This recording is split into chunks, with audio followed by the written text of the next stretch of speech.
Rise and shine. It's Mer World Card Time. And Dan, the great curator. It's another live stream between two slabs. And it's a Wednesday. So thank you for everyone's patience out there. We didn't have a show last night. I went to see Roger Waters in concert. Great show of Pink Floyd.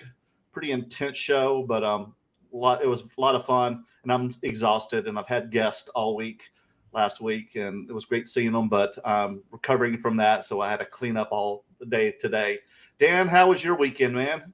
It was good. I went to the Premier Card Show, local show here in Brea, California. So I went out there, hung out with a couple friends. Haven't seen in a while.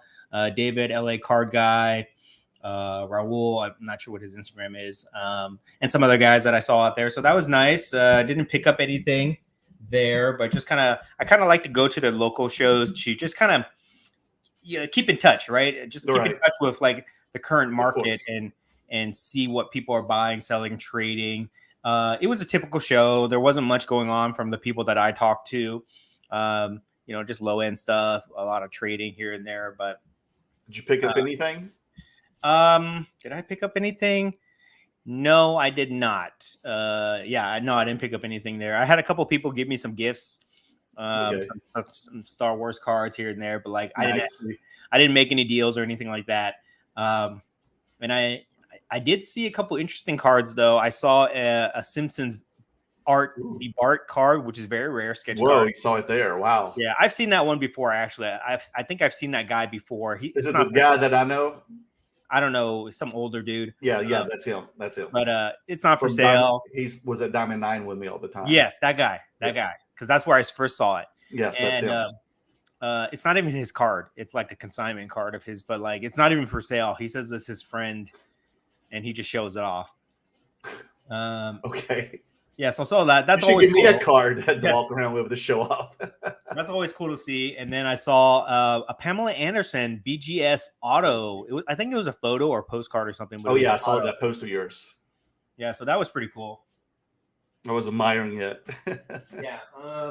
And then that's pretty much it. So yeah, that was my weekend. It's good to take time off from our busy show schedule, but yes. I'm feeling an itch to get back in the game. I think because Dallas was just like so for us. Yeah. I feel like I need to get back out there and redeem myself from a bad game. You know what I mean? Right. Yeah. So excited for it. So next week it's actually the Las Vegas Card Show, which I decided to go to last minute. You Not won't this be there. Weekend, the weekend after, correct? Yes. Okay.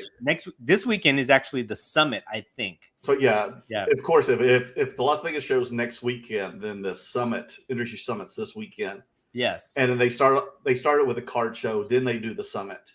Yes. And I guess that leads into the Las Vegas Card Show. So if dealers are there, they can stay there in 2 weekends in a row. Yeah, I think that was intentional that they did it that way.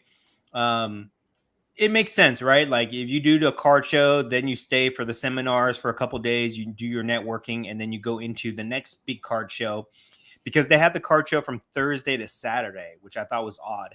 But I think that they just do it that way. So like, you can only be in Vegas for so long, right? Like beyond 7 days is just probably too much to be in Vegas, to be honest.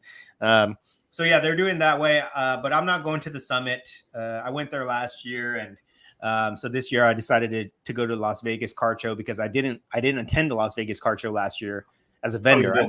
I went there one day as an attendee, and I walked the show for a few hours, but I did not set up there. So this year I'm actually setting up.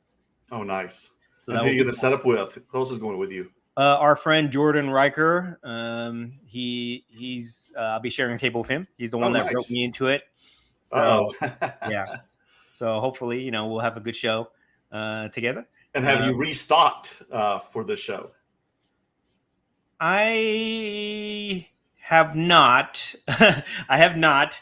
I've brought some stuff out of the PC.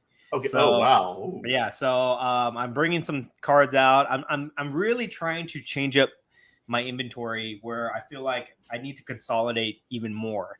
I need to get into more rare cards, and I need to get rid of like common cards that I have. So That's what I'm trying to do. So I will be bringing that stuff out. I will be bringing out a lot of rare cards also, which Ooh, I will have price to move.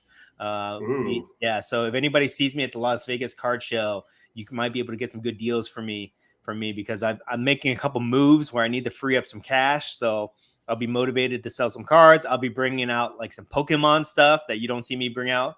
Yeah, what's happened to your Pokemon cards? Where'd they come from? I've had them. I've had them Okay. that I've been sitting on them for a while. So I'll bring out some Pokemon cards.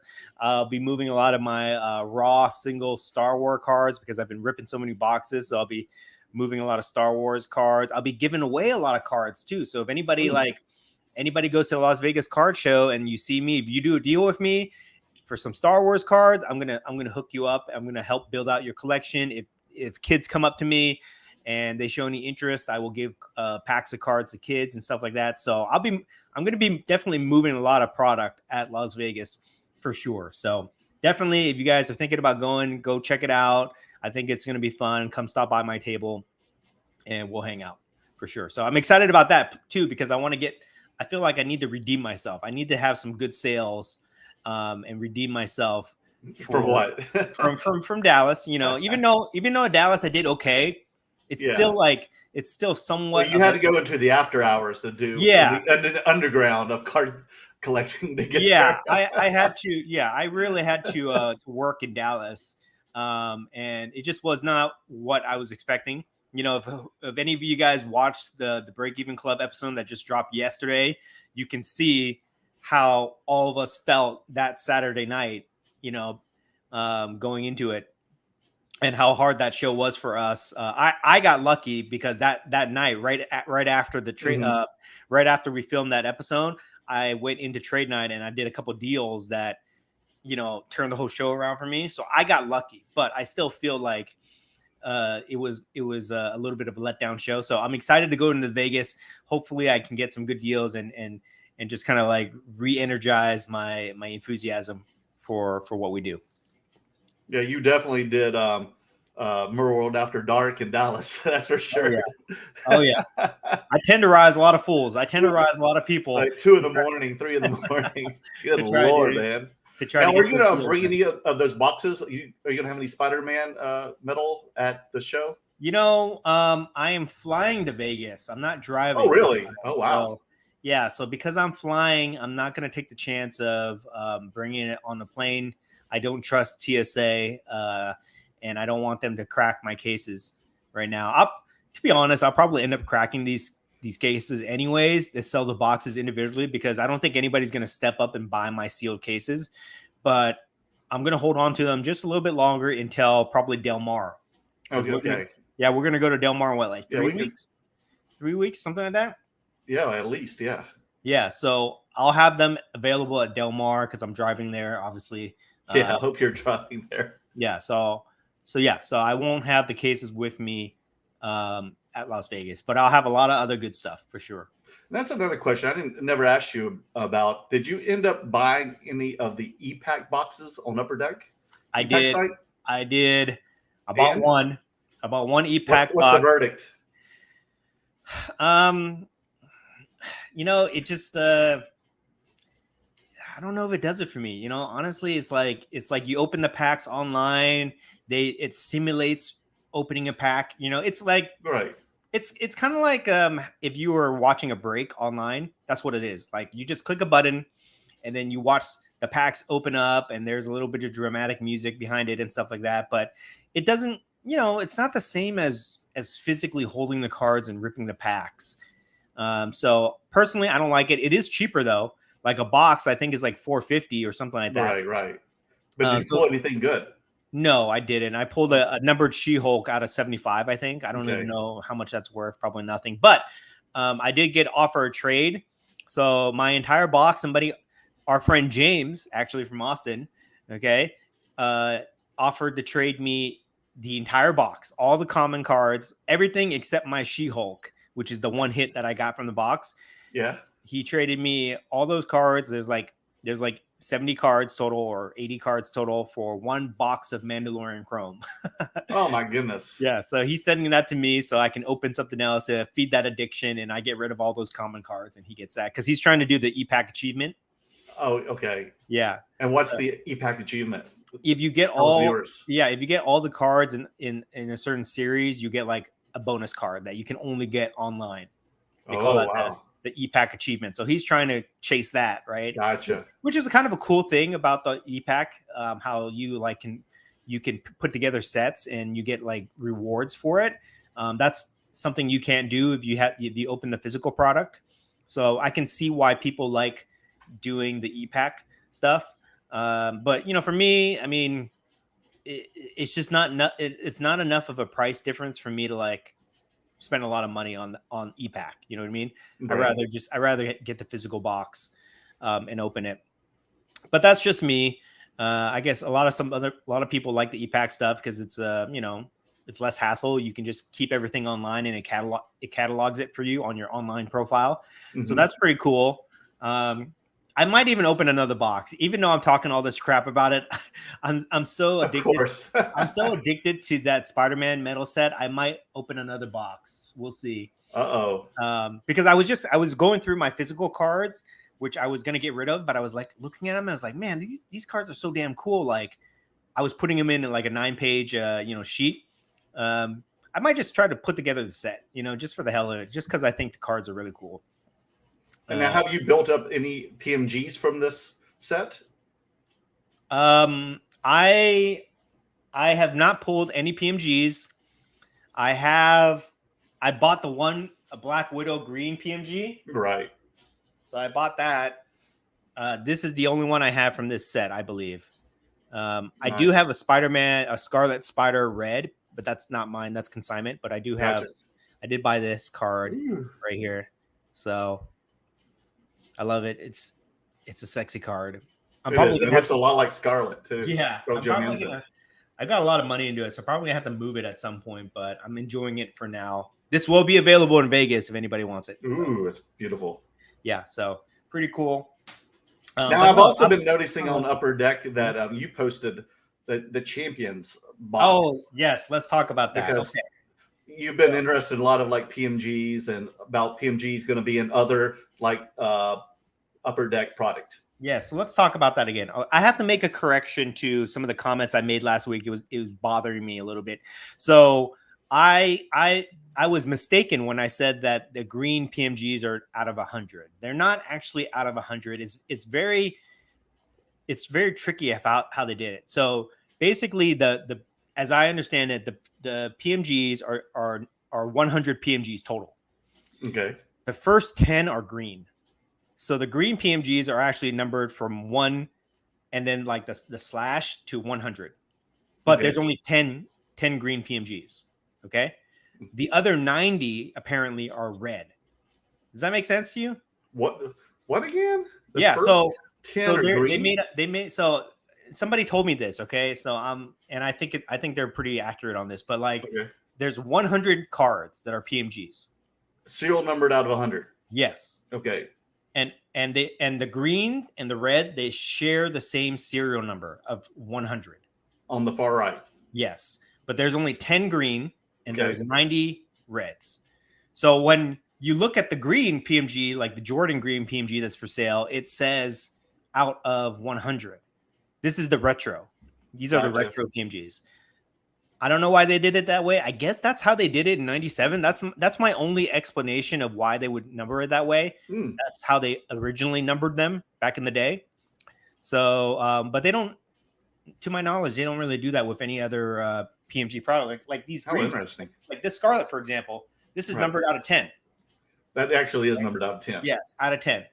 So I don't know. So that's the correction that I want to make of what I was saying last week about how it doesn't make sense. It still doesn't make sense to me, to be honest. I think they overcomplicated it. But I was doing a little bit more research on these PMGs, okay? And I posted a bunch of pictures online. I posted 10 pictures of 10 alternative athletes that they made PMGs for, okay? And I want to get your thoughts on. You okay? What happened here? Is the card okay? Scarlet. Oh no, is she okay? Black Widow. Down. She's okay. Thanks to the Slab Mag. The Slab Mag protected the Black Widow PMG. So shout out to Slab Mags. That's That was an unplanned Oh plug. my gosh, that was scary. Okay. Yes, because you heard it, right? Yes. Oh, who didn't? Okay. Who's been watching this? Okay. live stream? So, anyways, let me talk about these PMGs because I did a little bit of research, so I want to give you guys a little bit of background here. So, they have a new PMG design that looks totally different from the retro design, and I'm not a personal fan of it, but I did do a little bit of research to see like the thought process between this design. So, if anybody pulls up the new Champion Universe PMGs, you can see that they look kind of weird, and apparently the designer of that said that basically they modeled the background of those cards off of like the solar system, like the Hubble telescope solar system, as if you're looking at the stars. That's what they said. And on the front of the card is a little stat about the player, and then there's another stat about the Hubble telescope, which is odd. Okay, very interesting. But that's what it is, right? And I guess they were trying to tie the design into the universe theme because it's called Champions Universe, right? So that's what that is. So the background of all those cards are like the solar system and stars and things like that. Still, I'm not a fan of it, but now that they've explained the design thought process behind it, I'm a little bit more okay with the design now that I kind of know what it is, right? I thought it was like a periodic table before. That's what it looked like to me. But it was an interesting design. But here's the thing I want to talk about. So I was doing some research on this, and I pulled up a bunch of I was just like looking on eBay to see what athletes they had in this set. And they chose the most random people for this set. Let me read to you some of these people here because they're not even athletes. A lot of these people are not athletes. They're like it's like miscellaneous athletes and so other some of them are stars and celebrities. Yeah, so some of them are musicians, which I want to get your opinion on, right? Okay. Some of them are models. Some of them are TV personalities. They call them media personalities. So I guess they're like anchors on ESPN or something like that. Like I know there's a Steve Wojciechowski one, which I thought was interesting. Some of them are actors and actresses. The model ones are, to be honest, pretty nice. I might just get that. Right. I might just get that for the novelty. Oh my goodness. The models, but there's like skateboarders, there's surfers, there's golf people. And here's the thing, if they were all like champions of their sport, I would understand that, right? That would make sense. That would be kind of cool because I love the 2013 set where they're all goats. The Michael Phelps, the Mike Tyson, the Hulk Hogan's, right? Those like random athletes. Oh, those are the purple ones that you have. Yeah. There's a 6-card set. So for those of you who don't know, in 2013 they made an employee exclusive 6-card set with random athletes that they never made PMGs for. There's Tiger Woods, which Tiger Woods is in the set again. So there's Tiger Woods, Michael Phelps, swimmer, Oscar De La Hoya, Mike Tyson, Rory McIlroy, and Hulk Hogan, a wrestler, right? So those are just kind of like random people that they put together, but the set, it works because they're all goats of their sport. They're all really good. Maybe not Rory McIlroy or Oscar De La Hoya compared to the other guys, but they're all very well-known athletes, right? This set has all these actors, all these random people that I mentioned, but they're not all champions. Here's the thing, because there's a Ben Simmons. PMG has done absolutely nothing the last few years. Yeah, so the Ben Simmons card does not go with the champions theme. You got Michael Jordan. So of the basketball players you've got that I've seen, there's Michael Jordan, there's Allen Iverson, okay, LeBron James, right? All these are goats. And then there's Ben Simmons. And then there's some other young guys that I've never even heard of. Okay. And they did that with other sports. They have some like Mac Jones in there, right? Some just young players that are relevant today, but they're not champions. You know what I mean? Not yet. Yeah. And then let me. I guess he was with Alabama. Okay, fine. I'll give him that. Okay, Mac Jones, I'll give him that. But I mean, yes. Ben Simmons, come on. No, I mean that just watered down the product, I think. And then let me read you some of these musicians. Do you know who Scott Avett is? The Abbott brothers. Yeah. Okay. Is They're he from Concord, North Carolina. They're a alternative bluegrass band. Two okay? brothers. Does that warrant a PMG for him? Personally, no, not for Okay. me. Okay. What about this guy? They're not like, yeah. I mean, they can sell out the Greek Theater, but they wouldn't sell out like the main stage at Coachella. Okay. What about Derek Trucks? No, they're another like jam band, modern alternative band, but Okay, so big indie alternative band, but not big enough for a PMG. Okay, so you're not like the music guy, right? You love music cars, but this doesn't excite you. That doesn't, no. Yeah, so and then if I pull up more cards on eBay right now, I'll find just a bunch of other random stuff. Let me just see if I can pull some stuff up here. But I just feel like my point is, I feel like if they would have kept it niche, like if they would have like had 10 cards, 10 PMGs of these random people, I think that would have been really cool. But there's like literally dozens of these random people that they put in this set, and it doesn't make sense to me. You know what I mean? I feel like that was a bit of a miss. Yeah, because Dan, if you haven't heard of those musicians, then I don't think they're big enough. Oh, they had the other guy, Seth Avett. You said they were brothers. That Avett. Oh, Avett. Yeah. So they Avett have brothers. So I'm looking at these. There's two of them. I'm looking at what they have right now. They've got a bunch of golfers that I've never heard of. They've got they got this kid, like this little tiny, like teenage kid called Sky Brown. She's like this skateboard. Yeah, she was an Olympian. Oh, really? Okay. For Great Britain, for England. Okay. If she's an Olympian, did she medal or something? Yes. I think she got like third. All right. So I will put that in there because they have She's only 13. Kim, right? She's a prodigy. Yeah, so they have Olympians in there like Chloe Kim. So I can go with that. I can get behind that. But then they got like guys. Who's Corey Crispet? He's like a basketball player. Corey Crispet. I never heard of him. No, I mean he could be. Some of these people can also still be in college because of NIL. Okay. There's a surfer card. There's some tennis cards in there. Some baseball prospects. It's just like so random. All these it's kind of. It still sounds like it's kind of like a play of the Goodwin Champions or the Allen Ginter kind of sets where you've mixed in like miscellaneous sports in with like miscellaneous celebrities.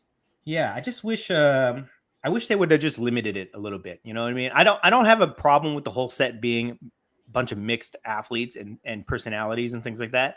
But I wish for the PMGs, I don't think we need a PMG of everybody. You know what I mean? Yeah, I mean, I wouldn't, if like music wise, I would expect something like the way Allen Ginter did. Like I'd rather have a PMG of maybe like Post Malone or Roger Waters or Justin Bieber or somebody. Jason Isbell, you know him?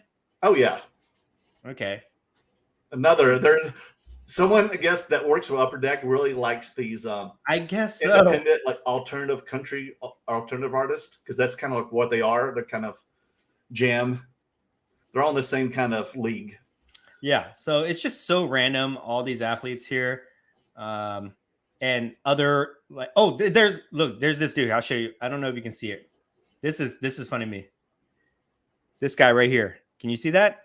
Is he a bowler? He's a trainer. Oh God! He's a trainer. That's what it says. Mike. Oh, wow! Oh my Mike goodness! Mancias, trainer. Oh. It's almost like they're really desperate for some people. It's almost like it's a joke that they put all these people in here. You know what I mean? It's a big letdown for me, I think. But I guess you could say that with like, if you compare it to Spider-Man Metal, I guess there's a bunch of like random characters that you've never seen or heard before. Yeah. So I guess you can compare it to that, but I feel this like is really like pulling deep.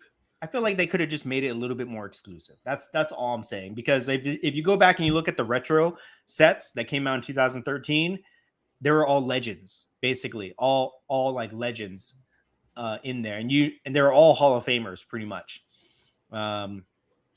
So I don't know. So that's just my correction to that. I'd love to hear some comments from people who are actually buying this product and see what they like. And now you said, is it out right now? The Yeah, Champions it's medal? been out for Okay. a couple weeks. You know, the breakers have been ripping it like crazy, and they pulled some big cards. They pulled like the green Jordan and things like that. Ooh. Some dude has the Michael Jordan retro PMG, the green one, up for like $100,000 or something like that, which is Good luck. no, no, guys. I mean, it's not worth that much. It's not even worth half that much. It's not even worth 1/10 of that much. Okay, it's not. Okay, when you have the 2013 to 2011 retro Jordan PMGs in his North Carolina uniform, when you have those floating out there, Right. right now, this new one is not worth that much. Okay, Is this the one where he's just in a practice jersey? it's not a practice jersey. It's a charity game Okay. jersey. Ooh. It's from like the Scottie Pippen charity basketball game or something like that. But yeah, so that's just my thoughts on that. Anything you want to add before we move on? No, I just like, ugh. Now, how much are those boxes? They're going for like $700 right now, I think. But you know, I think when they first came out, they were like $1,500. I think they've gone down in price. I think they were over $1,000. Correct me if I'm wrong. If anybody opened or anybody pre-ordered these, I would like to know. Let me know, because I was just at the premiere show this weekend, and one of our somebody there had it for $650 a box or something like that, $685 or something like that for that box. Yeah, so there's that. Okay. And a lot of people are talking about like how great this set is. Making a comment about it.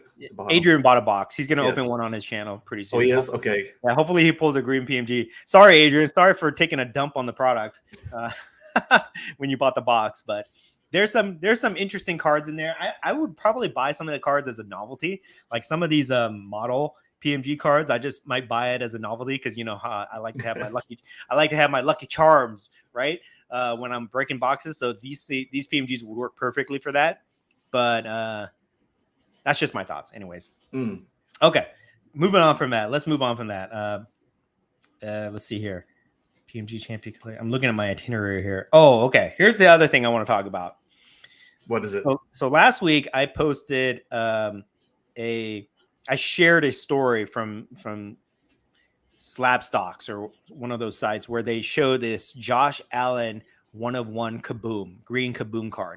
Right. I saw that, and I didn't really understand what your point was on this. Was it this before and after of the same card? Yes. So this is 1/1, right? Yeah. So this is taken from Slab Stocks story, right? Okay. They posted this. I just reposted it, but right. I thought it was interesting. So apparently, on like PWCC auction sites, somebody bought the Josh Allen green 1/1 Kaboom card.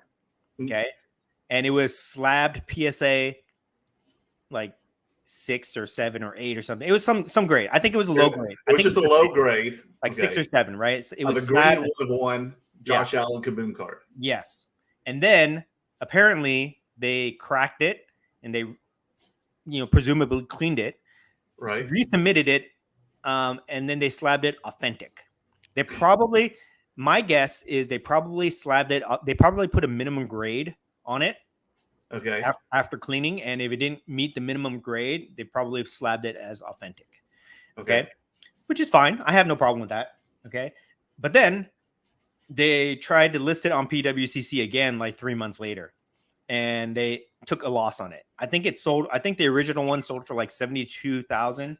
Let me look at $72,000 for that. Yes, but that's not even my point about it, right? Okay, so $72,000 sold on June 16th this year. Okay, so early in the summer. Yeah, and it was a PSA 6, and then after they slabbed it authentic, they relisted it on PWCC, I guess. I'm assuming this is PWCC. If I'm wrong, don't hate on me for it, but I'm assuming it's PWCC or some other auction site. And then it sold on 9/22, so 3 months later, approximately, sold for $60,000. So this is past week. Yes. So the debate about this card is that did the authentic label devalue it that much, $12,000 essentially? And I don't know if if the authentic label devalued it, or if it was just the market just went down for this card a couple months. But my point in posting this is that I feel like the people that play these games, of like trying to flip cards on auction sites, on the same auction site that it's sold before, I think it's a very dangerous game. And the people that play with this type of money, they're not on the same level as, I would say, 90% of the people out there. 90% of the people, Us, me, right? you, Like everybody. me, you, everybody that listens to our podcast here, all our followers, like 90% of the hobby does not play in this level, right? This is a very, very, like 1% of the hobby that plays on these high end levels where they gamble with, when they spend like $70,000 on a card, they do this stuff. But I think we can learn a lesson from this, because a lot of people try to do this on a small scale. There's a lot of like hustlers out there that try to do this on a small scale for cars from like $100 to like $5,000, where they'll buy cards and then they'll try to flip them. And this flip game, I just think, I think this is a good lesson, because I just think that it's not sustainable when you're trying to flip cards that way. You know what I mean? Mm-hmm. At auction, you can do it at card shows. You can buy a card for below comp, and then you can turn around and you can flip it, at a card show fairly easily if you're skilled enough to do it. But when you try to do it on auction sites, it's a very dangerous game. Mm-hmm. And it reminds me of another friend of mine. I don't want to call him out. I don't want to tell you about the card that he did, but I know he did this, where he bought a high-end card for like 25 grand. And then he tried to flip it on the same auction site like a month or 2 months later, and it sold for like 8 grand. Oh my gosh, Yeah. that just kills me. Yeah, I don't so even know who it is, and it's killing me. You cannot flip cards on the same auction sites. That's my point of the whole thing, right? You can buy cards on certain auction sites where they go for low prices, or you perceive the value to be low, and then you can list it on eBay or a different auction site at a buy it now for higher, and maybe you get lucky. But if you buy a card, think you're going to hold on to it for a month, 2 months, and then relist it at auction, no reserve, that is a sure way to get burned, unless you get super lucky. Yeah, I mean, plus I'd rather just do it. Maybe rather do it on eBay or something. It's just a limited platform, right? At times, I'm just scared. Yeah. So, see, that's the thing. Like people sometimes forget that auction sites are, you don't know what's going to happen. Don't trust these these auction consigners that tell you, that assign a value to the card and you think you're going to get that same value, right? Mm-hmm. Not to speak bad about the auction consigners, because we're friends with some of them, like our friend Art from Golden, right? Right. They have a job to do. They go out and they find cards to put at auction, but just understand that, there is no set price for a card. If you buy a card for 10 grand, that does not mean you put it at auction, it's going to sell for 10 grand. You definitely take a chance that it can go for lower, because there's a lot of different factors that come into play that can affect the value of the card. And I just want people to understand that, that listen to this podcast, because, I feel like people can get burned too easily. You know what I mean? Like that. Yeah, that's what's scary though, is what he bought Josh Allen during the off season in June, and then he sold it when Josh Allen's at his peak in the middle of the game. The season just started, and he's playing his best ever, and it still didn't help. Well, I mean, I don't honestly, like, people are trying to say it's because of the label, the authentic label caused it to be devalued. I don't think kiss of death. I don't think so. I think that it's just market conditions, where back in June there were 2 people that were bidding it up to 72,000, and then the top dog, the top guy that won it at 72,000, he is no longer a buyer in that market. So then the second person that's right. The second person that was willing to pay up to 72,000 to get it, now they're the top dog if they're still around. And maybe the third person below them is only willing to go up to 60,000. You know what I mean? Good point, Dan.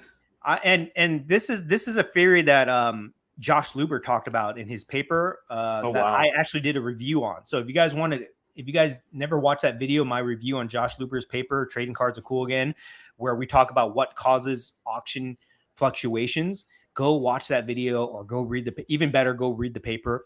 It's very interesting. But basically, he talks about like the dynamic of having a set number of buyers for every card.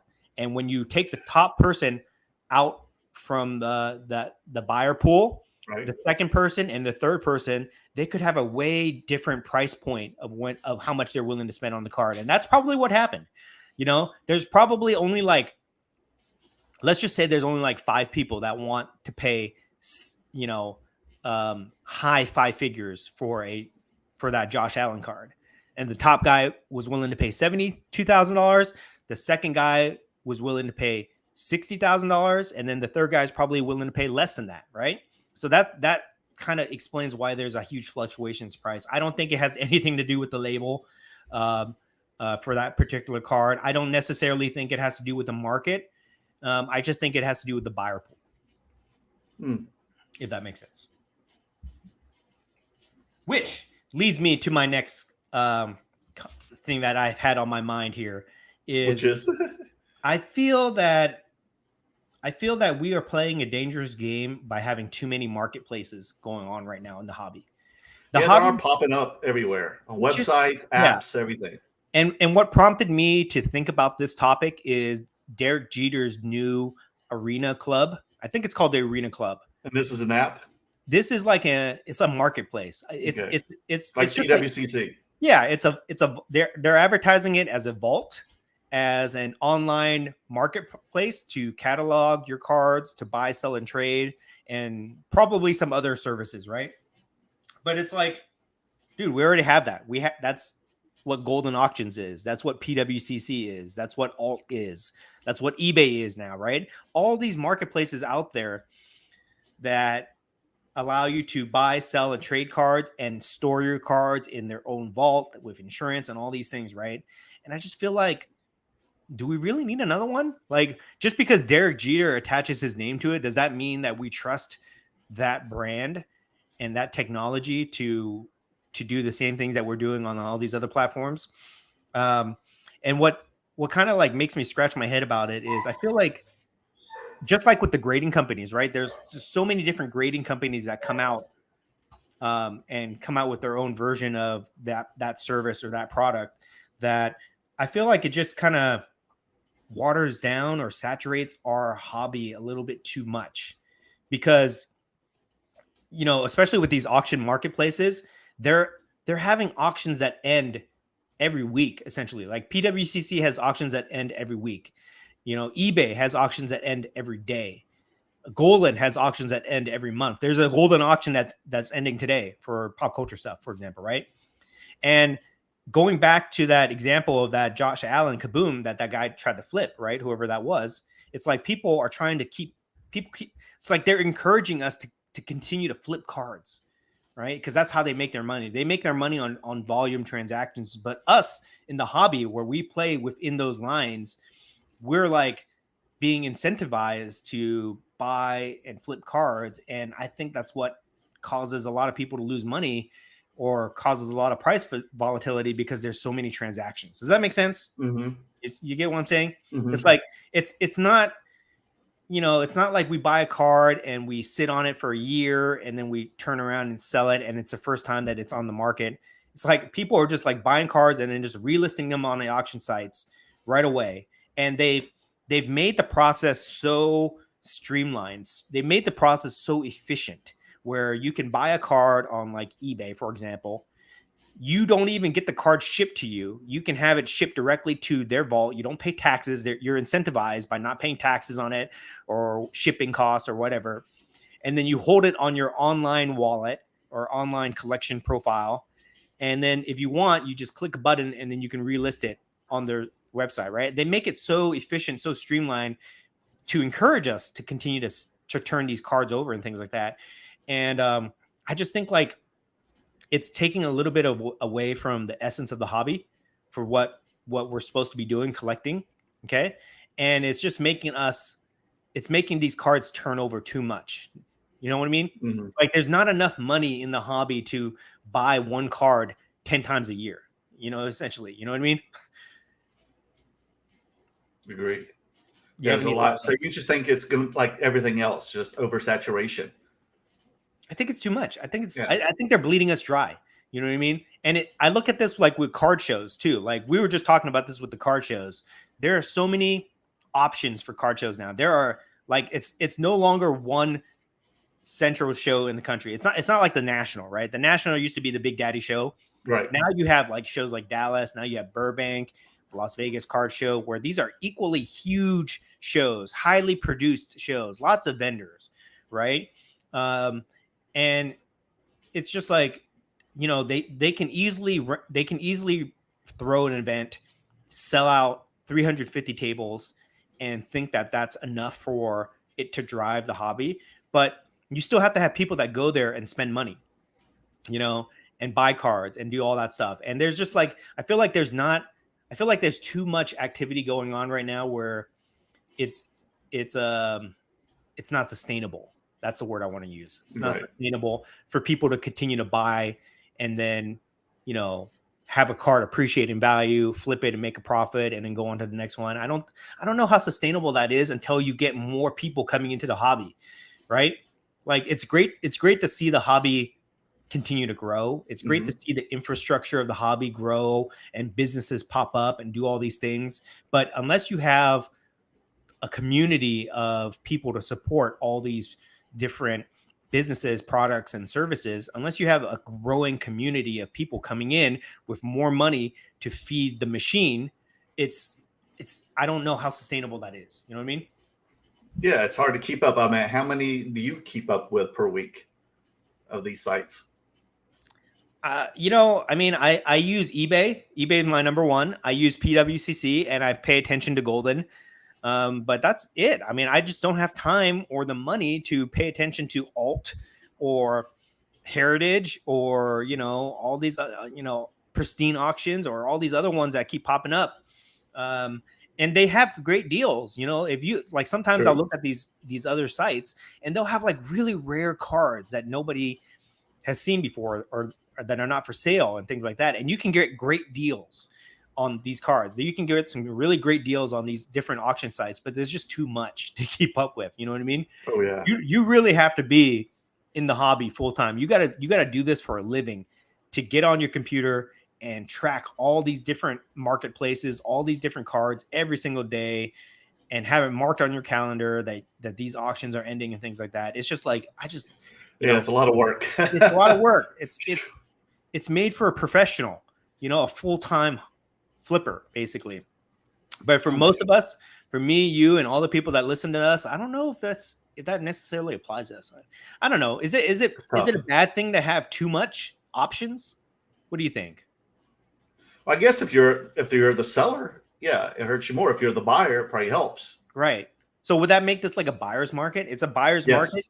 Yeah. Okay. Probably yes. Okay. I guess that's a good way to look at it. This is like a buyer's market, but for a seller, I don't think it's that great. And you know, I would say, like you said, when we were in Dallas, and the tables went from 600 to 750. That's almost the same issue. But here's the thing. What's that? I think there's majority sellers in the market, right? There are very few people that are 100% collectors where they buy, they never sell, and they hold on to their cards. The overwhelming majority of us are buyers, sellers, and traders, right? Because we're trying to everything. Yeah, we're trying to self-fund our hobby by buying, flipping cards so that we have money to, you know, so that we don't have to keep putting our other money into this. So I think the majority of people are sellers, and I feel like it's very tough for them right now because there's just too many options out there, and there's not enough demand to support all these marketplaces. You know what I mean? Mm-hmm. And the same thing can be said about other things, grading companies, for example, right? There's this new grading company that everybody's talking about, Tag, which looks awesome. You know, I saw their product. Yep. I saw their product at they were Burbank Card Show. Burbank. They're going to be at great Del Mar, presentation. Yep. Right? They look very nice. Great technology, great presentation. But like, you know, how are they different than, you know, HGA when HGA came on the scene, right? And everybody said HGA was a great grading company, and then look what happened to them, right? Are they even still around? I don't even know. I think so. Yeah, but I don't even use them anymore. You know how religiously I had used them during the pandemic. Right. And it's just like all these companies, all these grading companies pop up, but if there's not enough demand to support their business, their product, like they kind of fade away. and then it's like, you know, all the people that graded their cards with that company, and now they're kind of stuck. You know what I mean?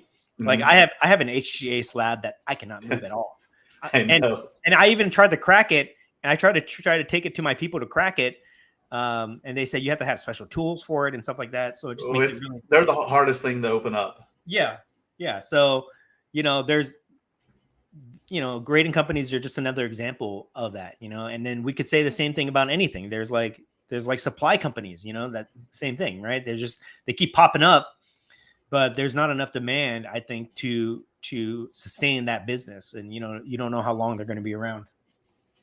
But Yeah, I mean, I can move a PSA 7 or 8 faster than I can move an HGA yeah, 9.5 or 10 even pristine. yeah, It's just yeah, that it was like people saw that slab and it was like it had leprosy. They just like, right. ugh, gross.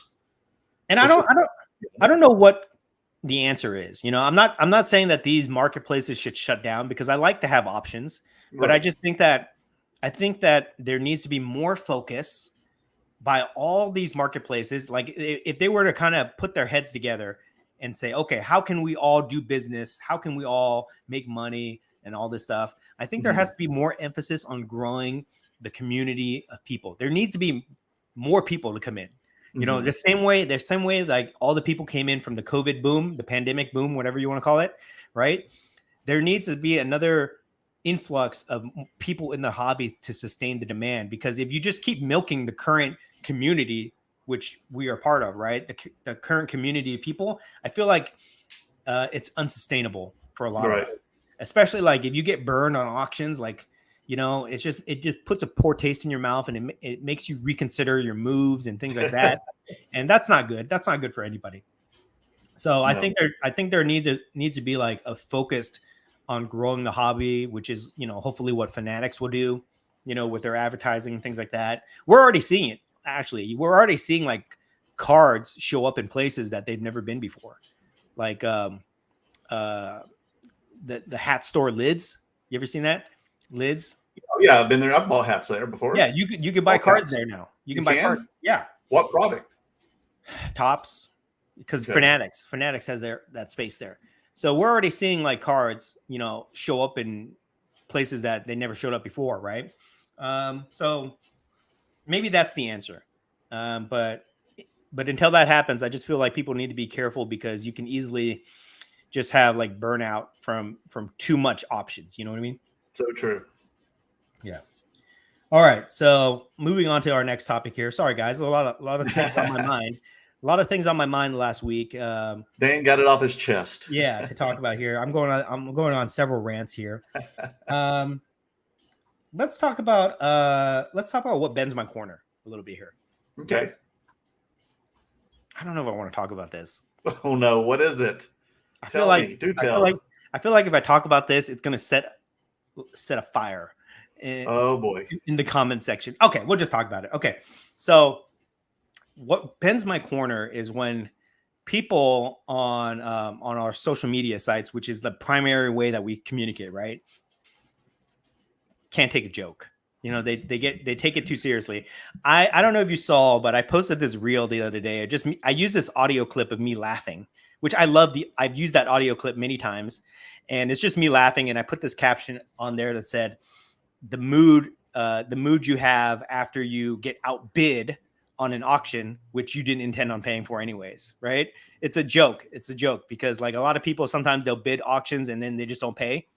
And then sometimes you bid on an auction and you don't want to pay, and then somebody outbids you and you get relieved. You feel relieved Yeah. because you have immediate buyer's remorse, right? It's Right, right. something relatable that I think everybody has experienced Yes, I sometime. know that feeling. Yes, I've Yeah, had it. and I just made this reel about it where I was laughing about it, and then I got so many comments on the reel where people accused me of like show bidding, and you know, they said, "Oh, that's not funny," and things like that. And it's just like it had nothing to do with saying that I was show bidding anything. You know what I mean? It was just like saying I was relieved that I got outbid in an auction where I probably was not going to pay for it, because I would have like buyer's remorse or something like that, right?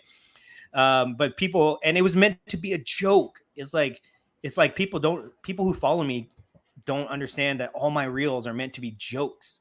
You know, a reel is basically where you take, for people who don't know, you take an audio clip, a funny audio clip that they have on Instagram, and you just Right. you make like a little skit behind it, and that's what I've been kind of been known for, Yes.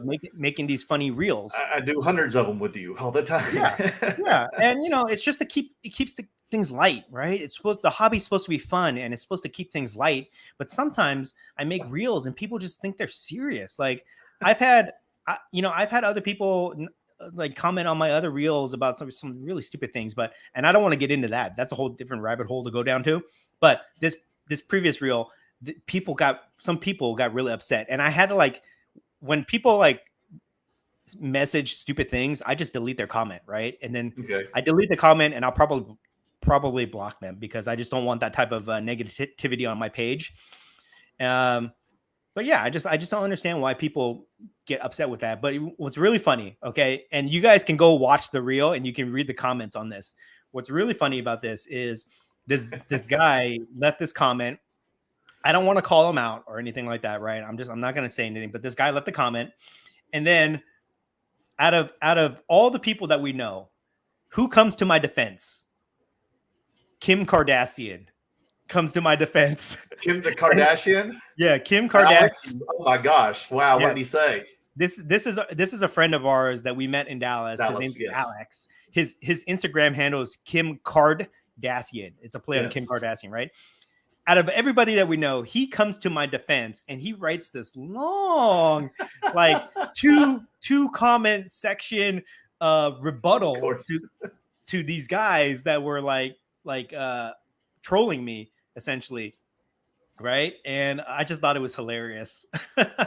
And then they go on like this totally different tangent, like it morphs into a different conversation where they start talking about golden auctions and things like that. So I just thought that was funny, but I just want people to know, if you don't know, all my reels are jokes. They're satire, right? They're meant to make fun of the hobby because sometimes people take it too seriously. And when people like troll me for these, like they take it literally, I have to like, unfortunately, I have to block them and tell them that it's a joke, which I wish I didn't have to do.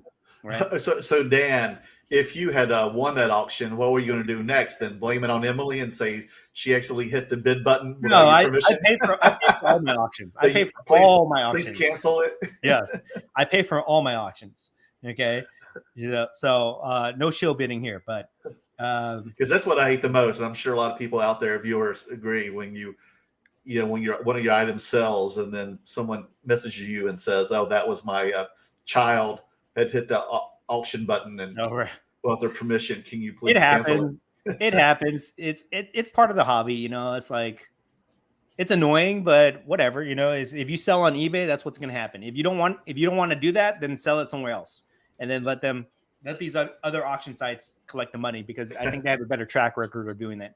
But whatever, my reel was meant to be a joke, is what I'm trying to say.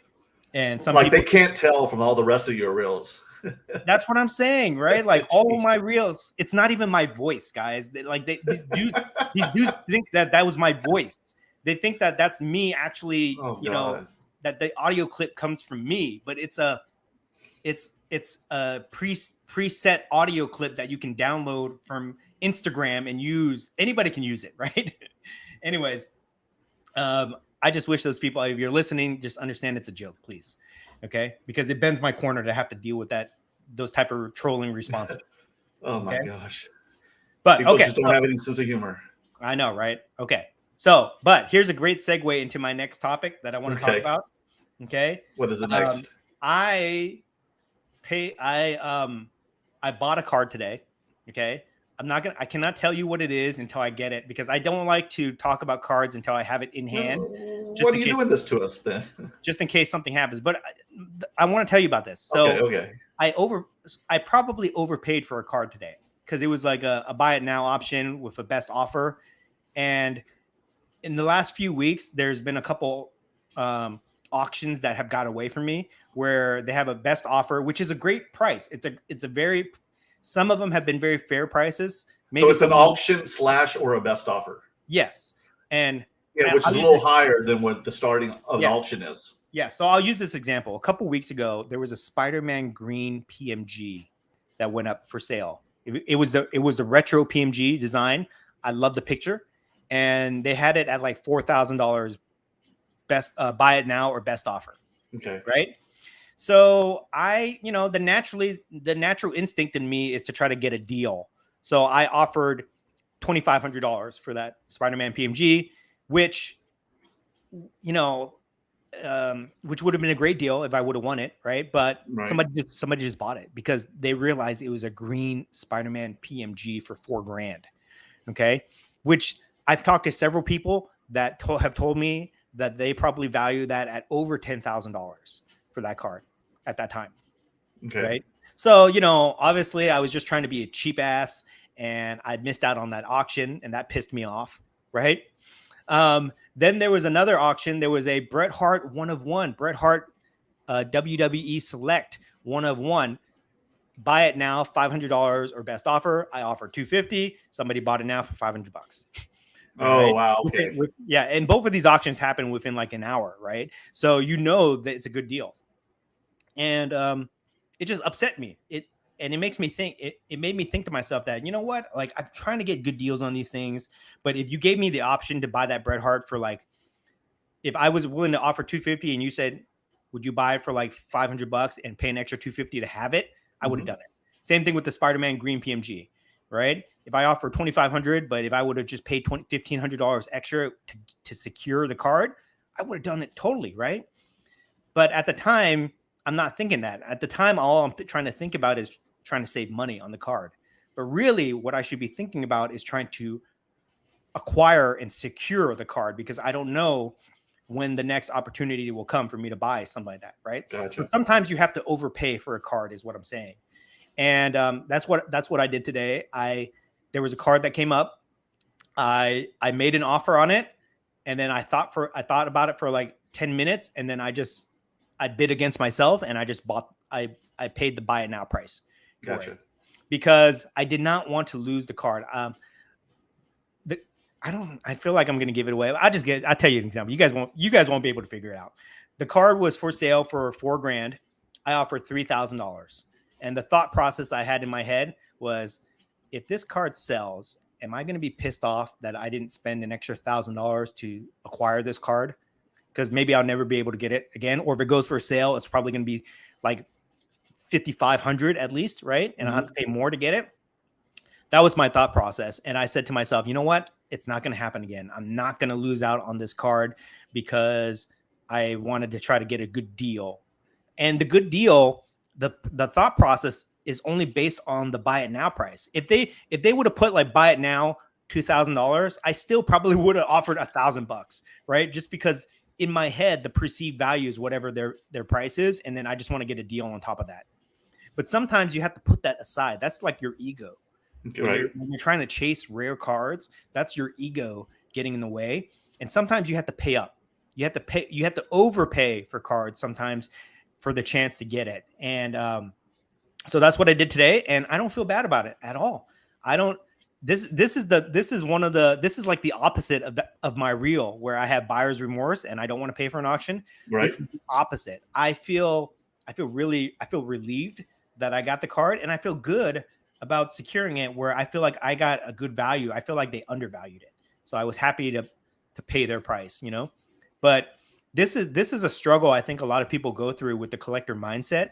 And I think it's all about perspective, and the perspective should not be trying to get a good deal on a card. The perspective should be, am I able to secure a card that's either rare or something that I really, really want? You know what I mean? Mm-hmm.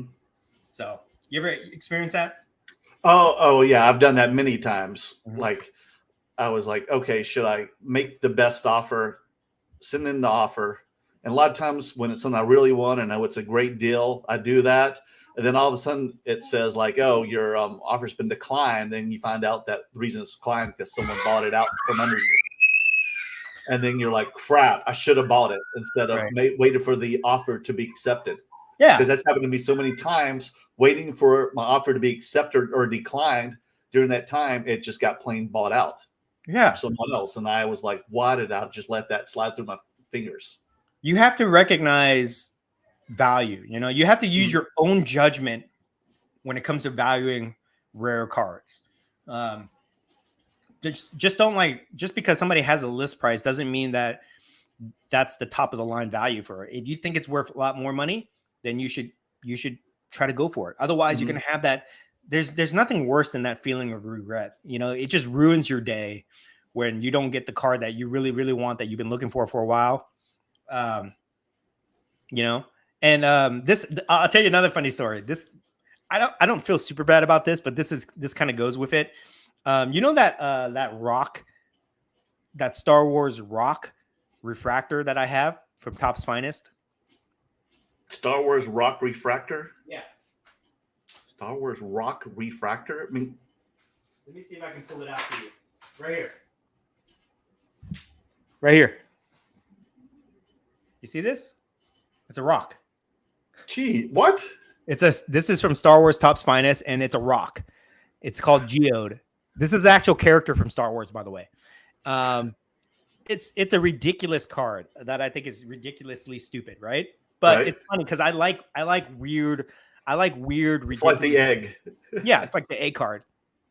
So this actually, the superfractor version of this popped up on eBay a couple weeks ago. I saw it, and the guy had it for $400. Oh wow! And I was like, that thing's not worth $400, so I offered him $50 for it because that's what I think the card is worth, $50. Right? It's a rock. It's a rock, for crying out loud. But I just wanted to have it as like a meme type thing. Like I could have done some fun stuff with it as a meme. Anyways, somebody bought it within an hour. Oh wow! Somebody bought it at $400 within an hour, and then I was thinking to myself, damn it, I just missed out on the rock super refractor. You know what I mean? The so Geode. Yeah, I mean, I'm not heartbroken about it, but like I kind of wish I had it, to be honest. So it's just like things like that, right? Like rare cards, you have to like, just like if you want it, you got to go for it. And sometimes you have to overpay, or sometimes you have to pay up for it. But if you get it, you'll probably be happy with it versus feeling like you missed out on something that you probably won't get another chance at. You know what I mean?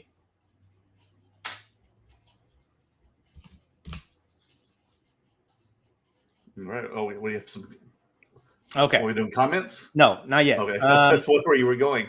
Yeah. So that's basically everything that's been on my mind, guys. Thank you for listening to those rants. Let's do our mail days real quick, and then we can get to some comments here. Okay. So with my mail day, I only have one card to show off here, guys, which is this Rhea Ripley Select Gold Flash Prism out of 10. I just picked this up. This just came in the mail today, so I just won this auction. I'm a big fan of Rhea Ripley. Judgment Day. Yeah. So I think she's really cool. So I'm a big fan of her. So I'm happy to pick this up. It's not worth a lot of money, but you know which wrestler she's dating? No. Buddy Matthews. No. Yeah, or Buddy Murphy when he was in WWE, right? Really? Yeah. Mm-hmm. So he may be going back to WWE, is the rumor I heard. Oh. Yeah, with Malachi Black. Ooh, interesting. Okay, I love the gossip. Since they're together, yes. I love the my gossip. rumor. Is what I heard. Yeah. Okay. So that's all I got. That's all you have? Yeah, this is it. That's awesome, though. Yeah. That's like the ringside, right? Yeah. Call that ringside. Ringside, yes, exactly. Oh, I also got one. I got one. The only thing I bought like this week that came in the mail was even though he's in the select, I actually found like the very first card that he was someone made of him, and is actually the Topps VIP Transcendent collection from the VIP party. And it's from the Bloodline, the new Bloodline member, Solo Sikoa. Cool. And that's his very first card from Topps Transcendent VIP Party Collection, 1 of 1. It's a red and yellow. Put him in there. Is it actually labeled 1 of 1? Yes, it's right over my finger there. You can barely see it. It says 1 of 1, like as a word, not like 1-1. It says 1 of 1. I love that storyline. I love that they brought him in. Right. WWE, ever since Triple H took over, it's definitely on another level with their storylines. Yeah, I'll need to get you a honorary Usk. I need one. I need an honorary Ooze t-shirt. You saw that? Mm-hmm. And then I just got these back from PSA. Got this card graded. This is like a dual tag team auto of Karrion Kross and Scarlett, numbered out of 25. Very nice. Really cool. I got another Bradley Cooper autograph from Panini Americana that's got a PSA 9 on it. Pretty happy with a auto 10. Very These cool. are cards I got back that got dual grade. I also dabble in some sports, so I invested in a James Wiseman optic holo autograph rookie. Nice, and it came back a PSA 9. And then I got 2 Mahershala Ali's. Who's that? The actor. The actor who's going to be Blade in Marvel. So I got his first card, which is 2007 from the 4400. And then this one right here is from Alpha's TV show. This is before he got in, scored the Oscar for Moonlight and then became a movie star. So that was my mail day for the week. Speaking of that, huge news in Marvel. Hugh Jackman is coming back as Wolverine for Deadpool 3. Oh, yeah. I heard that. I saw that all over the internet. Yes. That's going to be exciting. Yes. So very excited for that. I think that's going to be cool. Are we going to see a bump in the Wolverine market? That's a question, Ooh, good question. Yeah.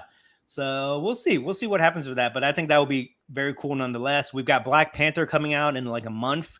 I know. So Wow. We'll see what that does for Black Panther card values. And then I don't want to get too deep in this because I want to get to the comments here. Game of Thrones, man. House of the Dragon. Mm-hmm. I am loving that show. It is so good. When they start making cards of that stuff, I'm definitely buying some of those. I need to get myself a Lord Corlys auto. I think that would be cool. I love that. Wow. I love that character. I love that family house storyline that they have going on there. Mm-hmm. That show is great. If you guys haven't watched that show, you need to get into it because it's good. Yeah, it's getting better and better too. Yeah. And didn't watch Sundays yet. We'll probably watch it tonight, so don't tell me anything. Okay. No spoilers, but it's a great that's my favorite show right now. I'm watching several shows right now. I'm watching that one. I'm watching what's it called? Rings of Power, which is just like so to be honest. Right. I'm watching it too. Then, really behind though. Yeah, and then I'm gonna start watching the Cobra Kai season 3 or whatever it is. So I'm watching a lot of TV right now. I don't have a lot of time to do it, but I need to catch up on these shows. But Game of Thrones, by far my favorite one so far. Most definitely. Me too. Yeah. Love it. Yeah. And I hope they make some cards of that. I don't know who has a license for Game of Thrones. Maybe Topps or something. Are you watching Andor? I watched the first episode of Andor. I just I don't know how I feel about it. It was very slow. But though it's 30 minutes per episode. It's a very short episode for a drama. And that's another show that I'm currently watching, so I need to catch up on that. But I think that's very interesting because it's a different type of Star Wars movie. You know what I mean? It's like more like a thriller, like a spy thriller. Yeah, like film noir kind of thing. Yeah. So that will be interesting to see. I need to get more into that before I can comment on whether I like that show or not. But okay, let's get to some of these comments here. I think very Hitchcockian. These people have been listening to me rant long enough here. I know they're shouting all kinds of things at you, Dan. Yeah, let's get to some of these comments. EJB Tube, NJP or NJ Plastic Man here. Love following you guys. Thank you, Plastic Man. Appreciate that. Adrian, CV Sports Cards. What's up, good fellas? What's up, brother?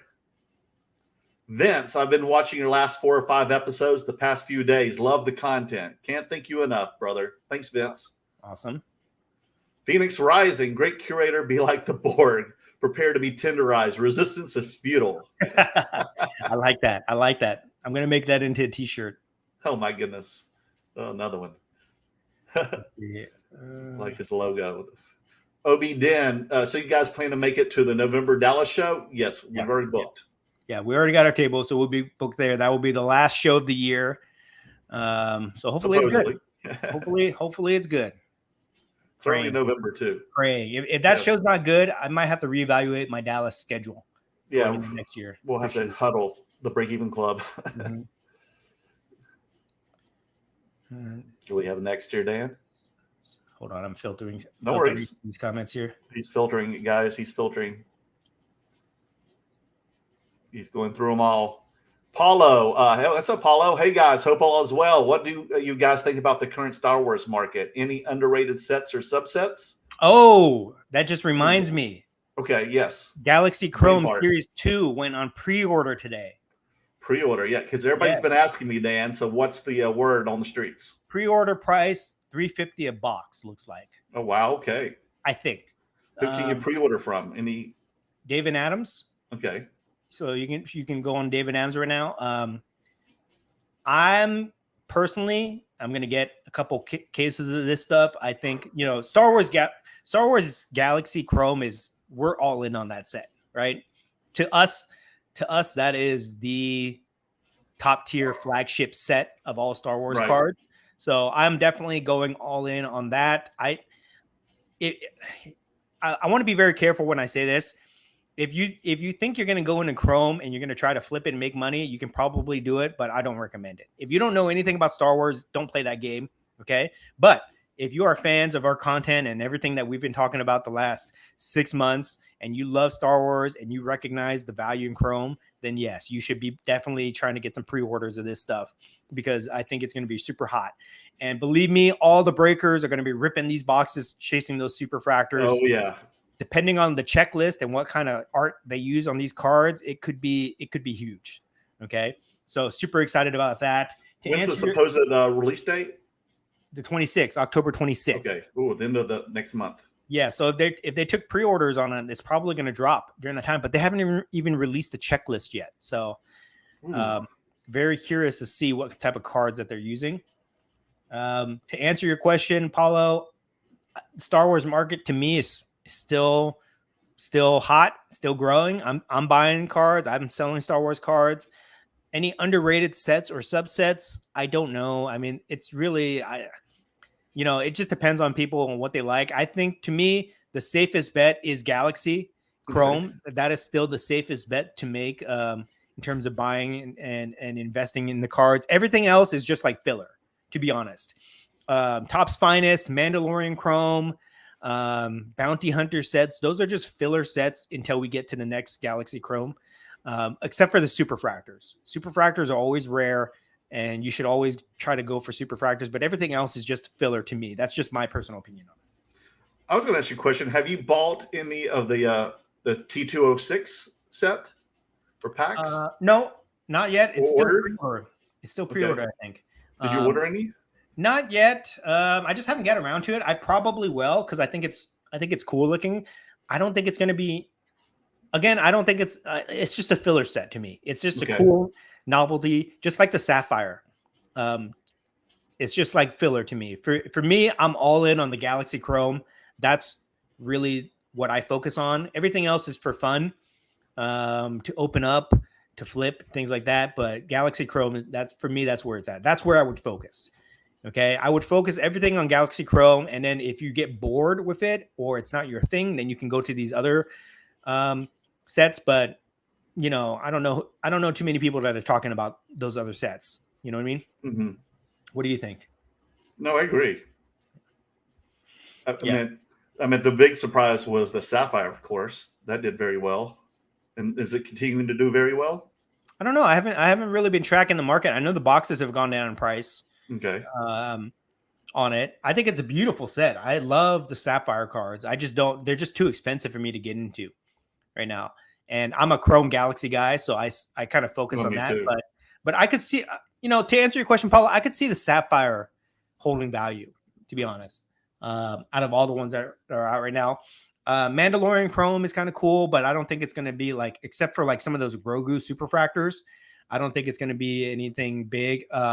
The comic covers, I think, are pretty cool. So that could be a subset if you want to chase that. Yeah, I was able to complete an entire set of those comic book covers in one box. Mm-hmm. I think there's 5 of them. Yeah. Okay, so let's move on to the next comment here. CV Sports Cards. I bought a box. I guess is the Champions Upper Deck Champions box, metal box, right? I bought a box, paid $625, and now it's at $580. 2 weeks ago, it was at $1,200. So hopefully the price doesn't crash. Want to flip it at Del Mar. Yeah. So I've said this before, guys. When new product comes out, don't think that the boxes are necessarily going to hold value if the set is not outstanding. Okay, the entire set has to be outstanding where people want to collect the set for the boxes to hold value.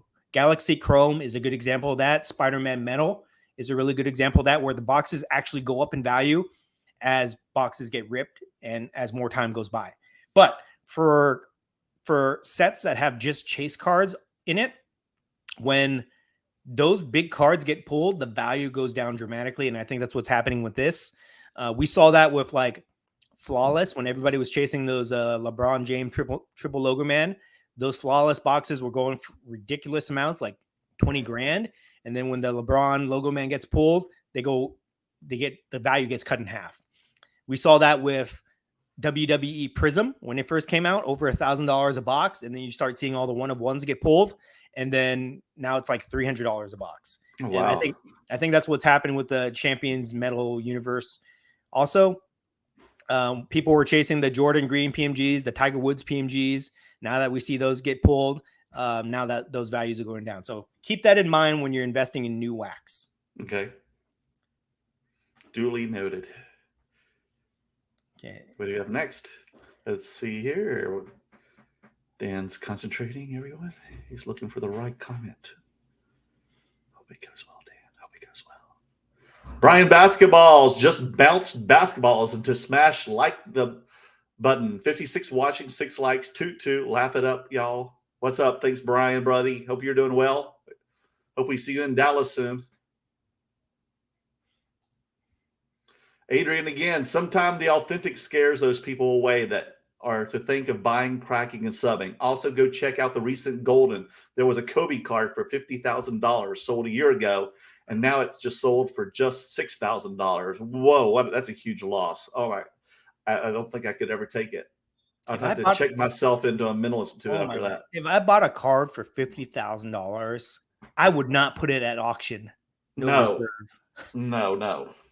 That's or crazy. Just hold on to it for a while. Yeah, that's crazy to me. See, that's what I'm saying. Like, that's what I was saying before. Like, auctions are not guaranteed value. That's the price of a car, man. Yeah, man, you really gamble when you put something in an auction. The only time I ever send anything to auction no reserve is if I have a low cost basis on it. Yeah, and I don't care, right? Whatever I get for it, I know it's going to be higher than my cost basis.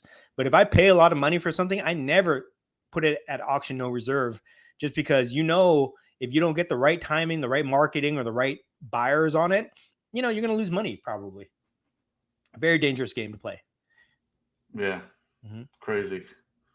But here's another thing. This kind of gets me on a little tangent here. I feel like a lot of people that are playing in that space, like we were talking about, that are paying like high 5 figures for cards, $50,000, $70,000. I feel like those guys are, I don't know, maybe just moving money around. Don't care about the money. Maybe. I feel like that's a different type of guy, different type of guy, different type of girl, where either like they're just moving money around, that maybe they made a lot of money in crypto and they're just moving it around, or maybe they're taking losses for tax purposes, or they're doing something strategic about it, where it's not an everyday person. I don't think somebody who has $50,000 disposable income, or that's probably like the life savings for a lot of people, where they're spending that type of money. I don't think those people are necessarily, flipping these cards, because that would bankrupt these type of losses would bankrupt a lot of people. You know what I mean? God.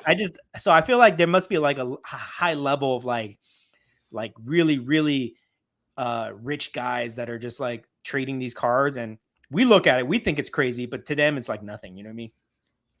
It's like those guys from Squid Games. It's like the really rich guys from Squid Games. Oh, if you've seen that TV show, you know what I'm talking about. I think those guys are trading at that level. So for us, like normal people, it seems crazy, but for them, it's probably like nothing, right? God. Yeah. I hope so. I hope it's not. I hope it's not one person that just lost their shirt like that, because that's terrible. Oh man.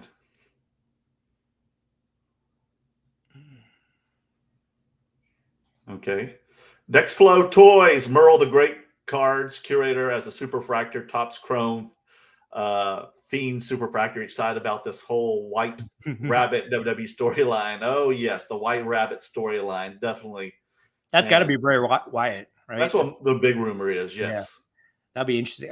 I thought they were going to reveal it last week, but like they're really milking this thing. No, they need like long storylines going on. They need to build this up and keep the suspense and viewers, watching. Especially to keep the viewers watching during like Monday Night Football and all that too. Yeah. I like it. I hope we see like Easter eggs. All these Easter eggs are doing now. Triple H is doing a good job with that and his storytellers. Axel C. Hey guys, those videos on the Josh Luber paper are very informative. Highly recommended chat. Check it out. Appreciate that. Papa Jim, I totally agree. Too many marketplaces. Yep, Papa Jim. Brian Basketball has been missing the lives. Glad I caught one in a few weeks. Toot toot, smash the like button. Thank you, Brian. Thanks for always watching. Dennis moves. This happened to the coin market. Oh, I'm sure. Did you get into the coin stand? No, I've never. I mean, I have some coins. I've just picked up over the years, but like I'm not a coin collector. I don't know anything about it. Although there is a coin show this weekend at Long Beach Expo. Well, that's going on this coming weekend. Yeah, I might go to it just for fun. I kind of like coins a little bit, but I'm not in it the same way I am with cards. But I believe it. If you want to learn a lot of things, or if you want to learn about different perspectives, look to other markets and what has happened there. So what I mean by that is like you can see other markets that have same type of problems or same type of trends that we do in the card market, where they've had a big boom from COVID, then they had a steep correction. They have flippers, they have, shows, buyer, seller, traders, and different things like that. If you look at these other markets, you can learn a lot. For example, I've been studying the luxury watch market a lot lately. Oh, people that buy like Rolexes and it's the same thing. It's the same thing as the cards, but just on a larger scale because watches are very expensive, right? But I've been kind of paying attention to that and kind of like seeing, what's happening in that market. I've been paying attention to comic books, that market, very similar to cards too. What's the other one I was looking at? Toys. I've been looking at toys and things like that. But if you just want to learn if you just want to learn like different perspectives and see what other people are doing, just look to other markets. Okay. And you see what's hot in toys right now? Yeah, I mean, toys are still very immature compared to cards because like toys. Oh, for example, now that you brought that up, is it still like so this wrestling? Oh my gosh, this is a Hulk Hogan Ultimates figure, and I don't talk about this a lot. I don't talk about this a lot because I don't know. It's a different rabbit hole, but I don't talk about this a lot. Anyways, this figure when they come out, they're like $30 at Target. Okay. When they stop selling these, because these are retail, when they stop selling these after a couple months on the shelf, they discontinue them. And then the new figure comes out. Okay. When they discontinue these, the price doubles basically because you can't buy them anymore. You can only buy them on the secondary market. So they're no longer retail. So they usually double in price. Right. So what I do is when these go on sale at Target, I buy them. And then I'll hold on to them for like, a year, and then I'll flip them. That's just a little thing I do. I have another one. I have a Bret Hart one. I bought it on sale for like $15. It's worth like almost $100 now. This Hogan, I bought this for like $15 clearance at Target. I guarantee you in like a year, it's going to be like $100, something like that. Right. Oh, wow. So I bought a whole bunch of these. Anyways, that's something that I do. Those multiple heads in there are very creepy. Oh, yeah. Oh, no, you can change the heads. I know, that's what I'm saying, but it's kind of creepy seeing like different heads in there. Yeah. So why is there different heads? It's just that's how they make toys now. You can change your expression, his face and expression and stuff, right? They come with different hands and things like that. But anyways, with the toy market, you can grade these too. There are graded toys. I have an example right here. So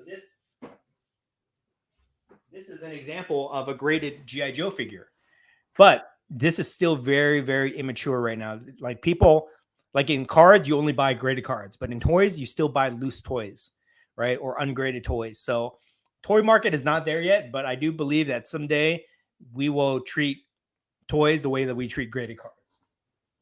So things like that. You look at different markets and you can learn a lot from it. You can see different trends, things like that.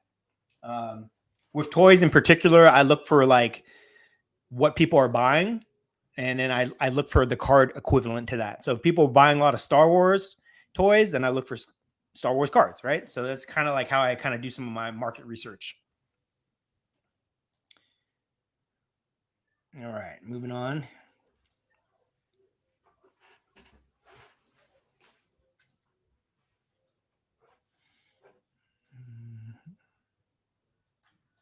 This is follow-up comment to that porn market. The great curator is correct. IMO.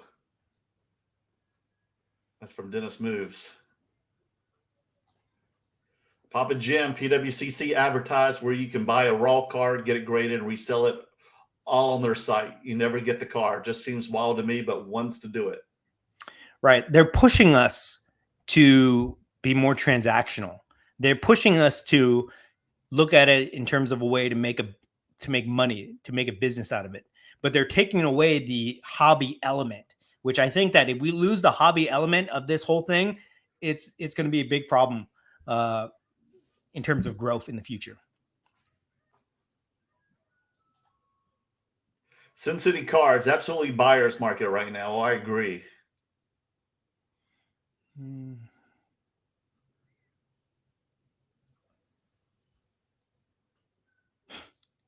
Okay, maybe next. Sorry, I got a lot of these. How's your fantasy league doing?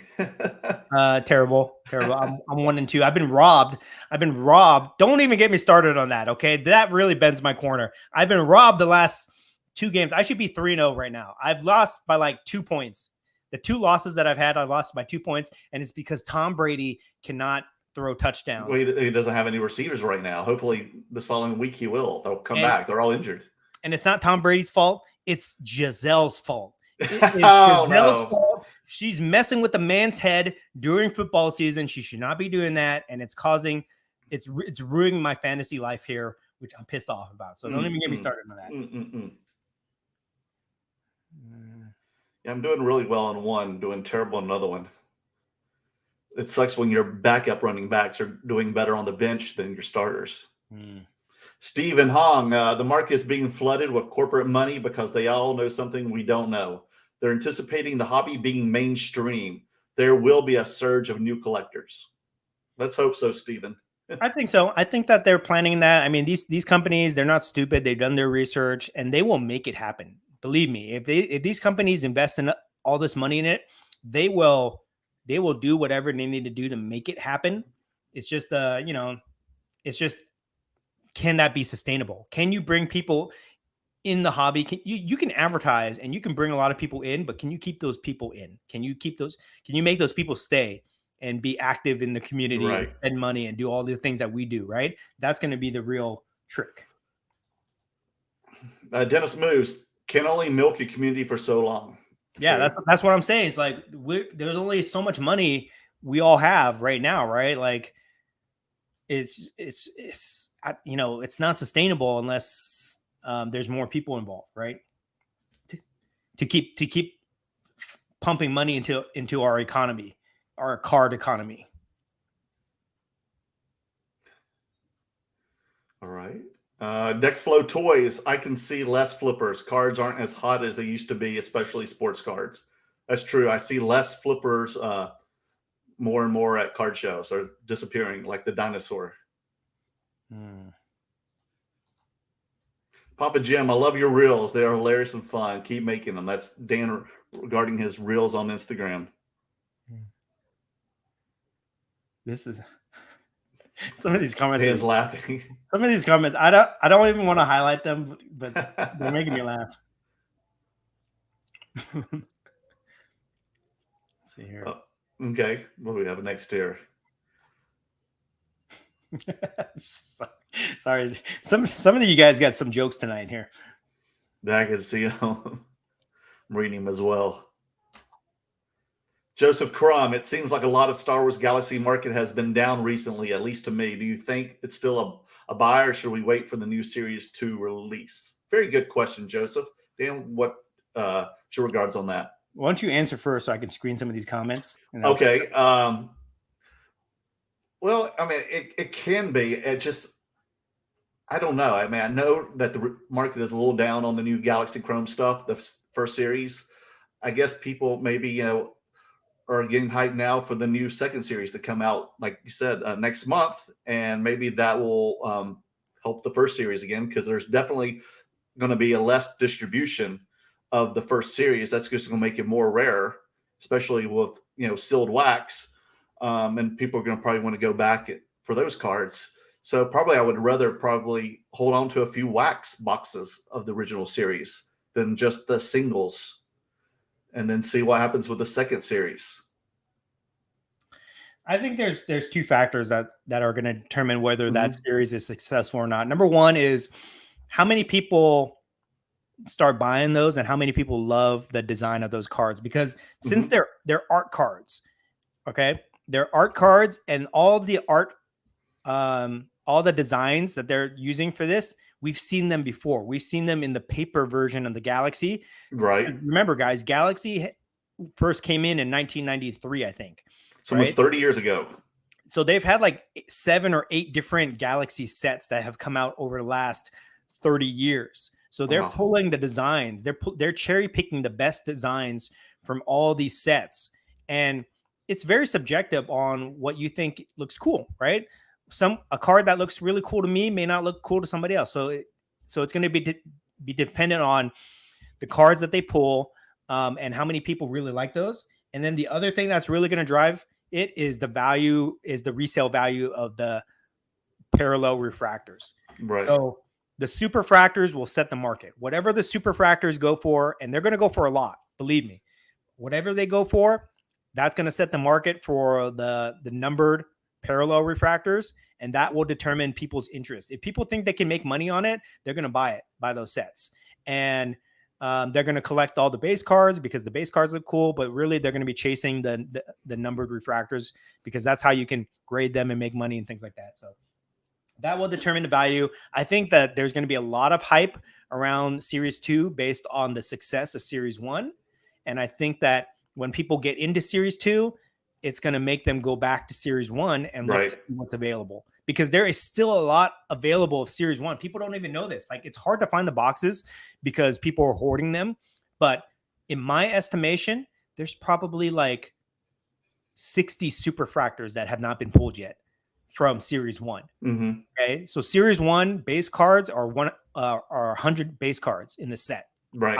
I'm not even counting the inserts. So, yeah. There's like 30 inserts, right? But there's actually 100 base cards. And I was just looking through my set the other day. I estimate probably 30, 40 superfractors have been pulled from that. So that means there's got to be a ton of superfractors out there that have not been pulled yet, right? So I think that when people realize that, they're going to go back and they're going to try to chase those superfractors also. Right. I'm sure like every superfractor that comes out of the second series is going to be hyped and overpriced. Like, people are going to put it on there for $50,000 on eBay or something. Yeah, like, whatever, man. Yeah, I mean, the people that put their cars for an astronomical price on eBay, I don't know why they're doing that. I think that it makes the card sit there. You know what I mean? For the value. So here, let's go back to the Kurosawa sale. Okay. For the Kurosawa sale, changed the Star Wars game. Okay. Right. It was the highest publicized sale of any Star Wars modern card that I know of. It changed the game overnight. When the video dropped of Daps buying that card for $16,500 from me, it changed the Star Wars Galaxy market overnight. And a lot of people criticize me for selling the card at that price because they're like, oh, that card's worth $25,000. That card's worth $30,000. That card's worth $50,000. Maybe, but to find a buyer willing to pay that price for it, good luck, right? Good luck. I know how hard it is to sell cards. I try to sell cards every day. I know how hard it is. It's not easy to find a buyer willing to put that type of money. A lot of people message me about that too, and they said, "Oh, I would have gave you double the value in trade." Right? I would have traded you way more value than that, but that's not cash. You know what I mean? It's different. So for these markets to move, there needs to be people willing to sell cards at market value or what somebody's willing to pay for that card. If you want to see the Star Wars Galaxy prices move up, you got to have transactions to support that. So these people that are putting their cards, they get a Grail card or whatever, right? And they put it for like $100,000. You're not going to get that much.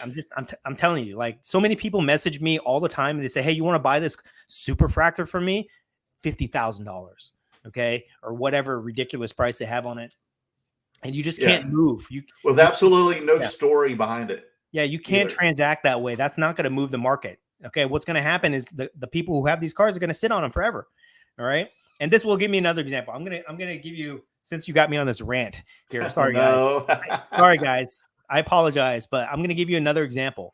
All right. And I'm not going to use names. I'm not even going to tell you about the card. Well, I'm going to tell you about the card.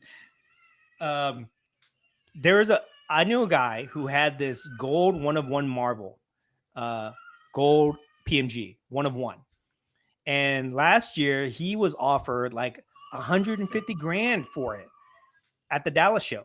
And he didn't want to sell it. He thought it was worth more money. And then, you know, the market changed and he ended up selling for, I think, 6 figures, you know, but it wasn't $150,000. You know what I mean? Like a lot of people don't realize how hard it is to sell cards. And because of his hesitation at that time, he lost out on tens of thousands of dollars, right? So you have to understand that when you have a card, when you have a rare card and the market is hot for it and there's demand, if you get a good offer or you can put it out there and you can let it, you know, you can find buyers for it, sometimes it's good to take the money. You know what I mean? Don't just assume that a card is worth like a ton of money, and then because you have to find a buyer for it too. And finding a buyer is like 90% of the work on selling and trading cards. So just, you know, keep that in mind. Okay. This one's for you. I love it. Paul, depending on how rare, you almost got to set your price mentally a day, week, month, or year ahead. The 92 Nirvana rookie came up last week, and I just hit the bin instead of haggling. Yeah, I think that's a European card. I don't even know you can get that one graded, Paul, because I think Paul's reached out to me before because I have all the different Nirvana cards. But he said that PSA probably hasn't graded them yet because it's not in their catalog yet. And you just have to like give them and be informative and tell them about the description of the card and the checklist and send that to them if you want to try to get that into their registry so you can get graded. But yeah, if you want that card, then get it, because I'm sure I don't see many of those 92 Nirvanas. The same thing with the 94 Nirvana, which is the Argentina card. And getting a good grade on those with the black borders is few and far between. So if you see a really good one in good condition, grab it. I love podcasts. What websites do you use to find past comps on cards besides eBay and 130 Point? I mess around with Card Ladder and Market Movers. I have a coupon code for Market Movers, so I think that they've revamped their entire website or the entire app.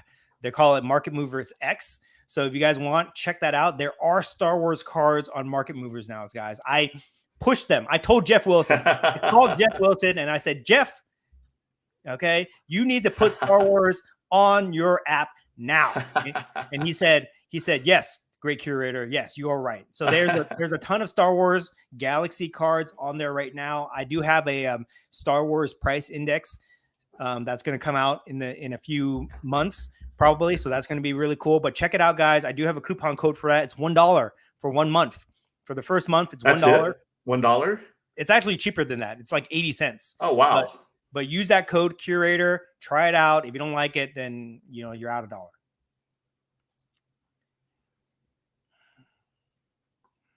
Let's see here. We get next. Okay. Let's see. All right. Calvin, Dan, there are Topps Game of Thrones cards. Yeah, no, because you had that Daenerys auto, didn't you? Amelia Clark? Want a new one. I want the House of Dragon cards. Yes. Yeah, I'm excited about that. Because I think Game of Thrones boxes just came out this year, too. Mm-hmm. New series. But they haven't had one House of Dragon as of yet. Yeah. I'm sure it'll come out soon. CV Sports Cards, Adrian says, you guys deserve credit for setting the tone on the Superfractor prices and igniting Star Wars Galaxy Chrome. Thank you, man. Appreciate that. Thank you for recognizing that, Adrian. Next Flow Toys. Dang, you still own that Finest Roman Reigns Superfractor? I do. I'm holding on to it. That's the one where he's flying like through the air, right? Yes. And doing like a punch I'm waiting or something. for the Rock Roman Reigns match to be announced, to be built up, and I will sell that card for a ton of money during WrestleMania. Watch, guys. Watch. I'm going to do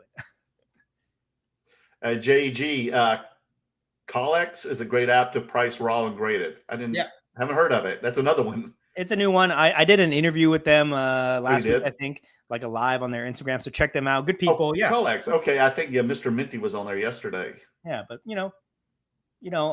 it's just another one of those apps that are out there that are trying to be like a marketplace and a pricing tool and things like that. So.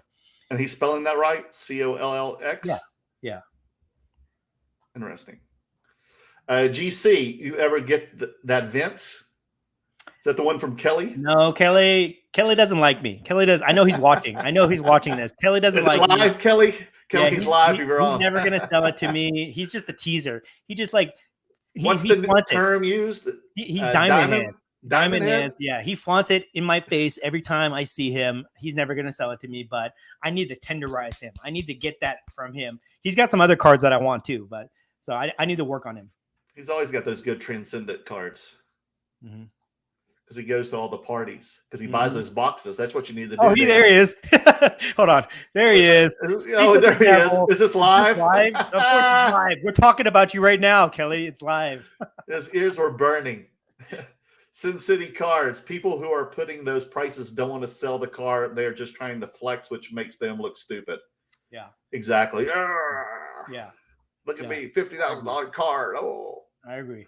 Okay, so I think we got to everything. My battery's about to run out, so we're gonna have to cut this one a little bit long. But thank you guys. I think it was really interesting conversation tonight.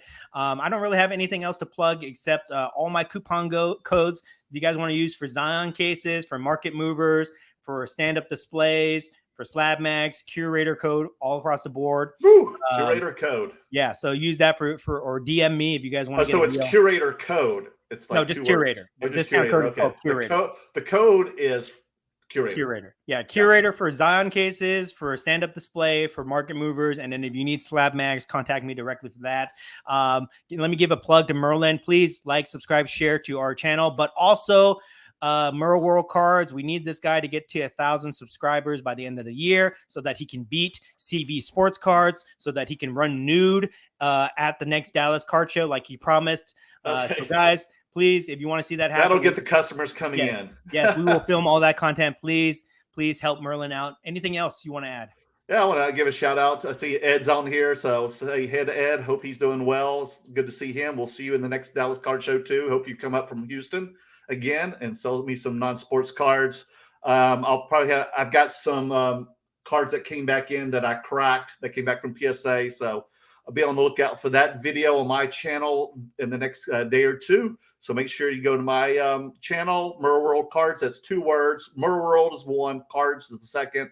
And subscribe and hit the bell button so when you get notified when I bring that video out.